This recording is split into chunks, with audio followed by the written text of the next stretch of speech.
Hello, and welcome to Games as Lit 101. Pretty soon, I'm going to be putting out a really long video analyzing the story and themes of Final Fantasy VII, and there's just so much to talk about. Making that video is a lot of work, digging into all the complex stuff this game has to offer, and you know what? I want to talk about all the random stuff I like about it, too. It's a lot more than just tear-jerking character death, oppressive capitalist regimes, and identity crises. It's also wonderfully silly and delightfully creative, and some of that stuff deserves mention too. But this video is, seriously, it's so long. I can't just ramble about all the random stuff I love in it. There's just not enough time.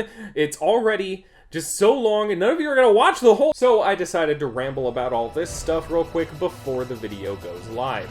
There are gonna be some spoilers here, so if you're waiting on the remake to play FF7, maybe wait on this video too. So without further ado, here's a bunch of random crap I really love about Final Fantasy VII.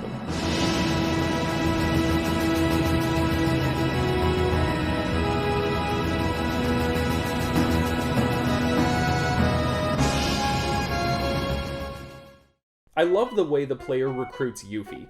She's just a ninja the player encounters at random in the game's forest areas, and after defeating her there's a sequence where she tries to intimidate everyone. Thing is, there are multiple opportunities to open the menu for various reasons, but if you do, she steals from you and disappears. And I don't just mean randomly pressing triangle to open the menu, though that does happen. There's a save point there, and if you go to it to save your game, Yuffie takes your gold. Ask her name before leaving, Yuffie takes your gold.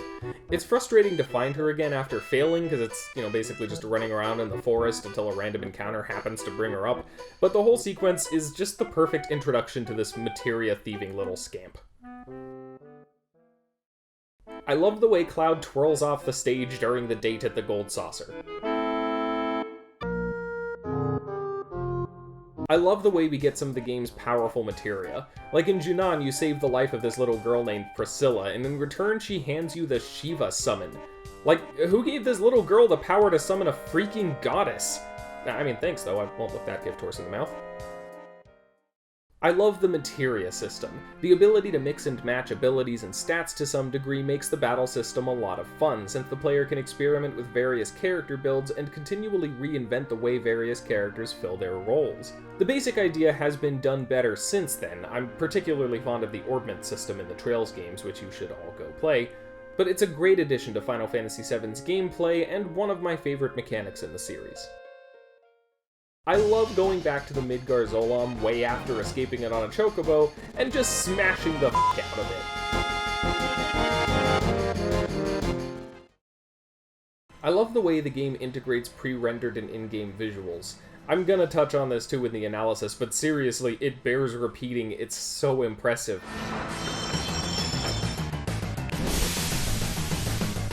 Look at the way it just seamlessly switches from pre-rendered cutscene to real-time gameplay. It's more obvious now than it was on the TVs this would have been played on in 1997, but even so, to go seamlessly from cutscenes to gameplay on the PS1, let alone pre-rendered cutscenes, that's incredibly impressive, and it remains a really neat technical trick.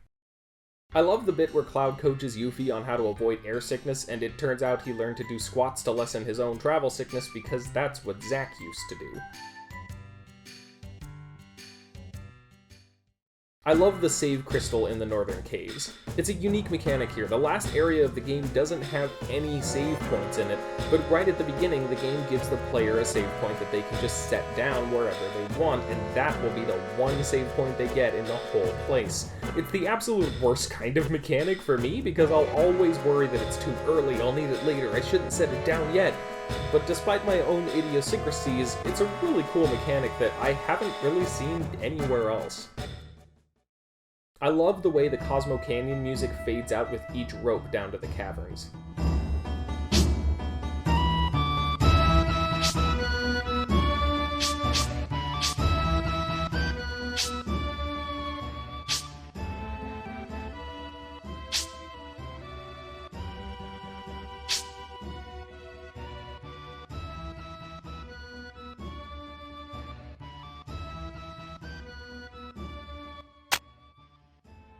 I love the way that the game tutorializes by having a bunch of guys in a training hall in Sector 7, and then after Sector 7 is destroyed, their ghosts can be found in a room in Junon because apparently Cloud explained how to play the game so badly that they couldn't enter the Lifestream after death because of how confused they were.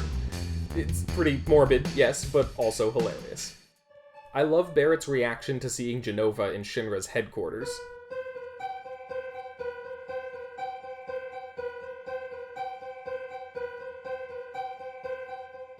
I love the end of the battle with Palmer in Rocket Town.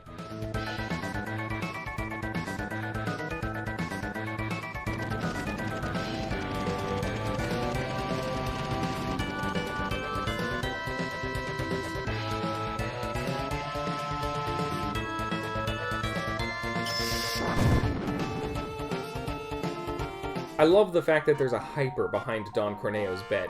Hyper is an in-game item that cures the status effect sadness, and I will take plenty of joy in knowing that creep was actually just some sad jerk who had to resort to dirty tricks to get laid. You just know in real life he'd have a pickup artist YouTube channel and spend most of his life on Reddit. I love the dance these Chocobo do before giving me the Chocomog summon.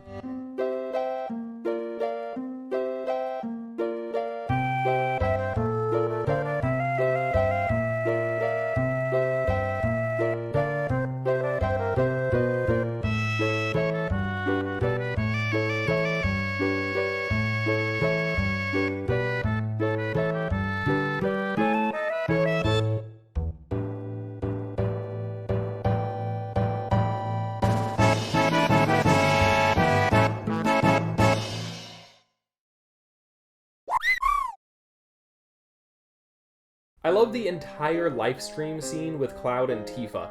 It's such a carefully crafted scene, a beautiful tour of Cloud's memories guided by someone who clearly cares about him, and the staging of this main area is so clever and poignant and atmospheric. It's just so good. And saving the best for last, I love that Tifa suplexes a freaking dragon. There you have it. A bunch of random stuff I love about Final Fantasy VII. That's not even all of it, really, just a few things I chuckled or marveled at while I was replaying it for the analysis that I didn't have time to properly gush about in the video itself. Hope you enjoyed them, and keep an eye out for the full Final Fantasy VII literary analysis going up in a few days. If you end up really liking that, I hope you'll consider subscribing and checking out my Patreon, where you can also see my upcoming Patreon exclusive review of Advent Children, and hang out in an exclusive Discord server where we talk about games and stuff. But until that analysis video, class dismissed. I don't know if this counts as a class, really. It's more just me gushing, but you know what I mean.